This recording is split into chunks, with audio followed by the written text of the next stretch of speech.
guys, thanks for watching. If you like this video, please subscribe to our YouTube channel and follow us on social media. Today we're going to talk about how we put a temporary septic system in to support our RV dump tank while we wait for our house to be built. I want to first point out that we only plan to use this for 12 to 18 months, and that our washing machine was draining out directly into the backyard and did not go into a temporary septic.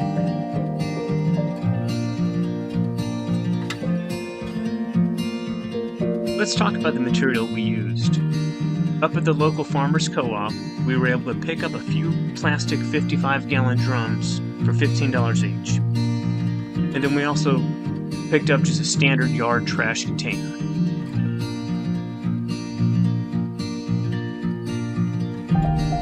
Aside from those two items, you'll need about 40 foot of 3-inch Schedule 40 PVC and a few T's and 90s. You'll also need a Charlotte DWV adapter for the RV drain hose connection.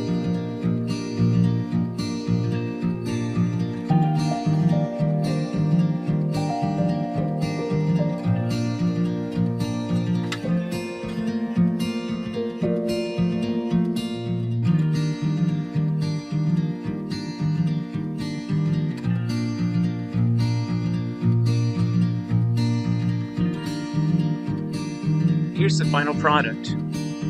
Be sure to get a heavy-duty yard trash container, as it's going to support quite a bit of dirt weight after you pile it back on top.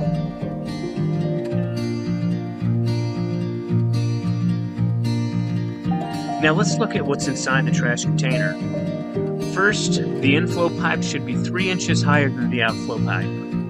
Next, the T is meant to allow the liquids to flow up from the underside of the T, while the open top ensures there are no suction bubbles. The T also skims any floating solids, keeping them out of the drain field. Really, the trickiest part of this whole project was keeping the PVC in place while I was backfilling. The rest of it went really smoothly. Guys, thanks for watching, and leave any comments below.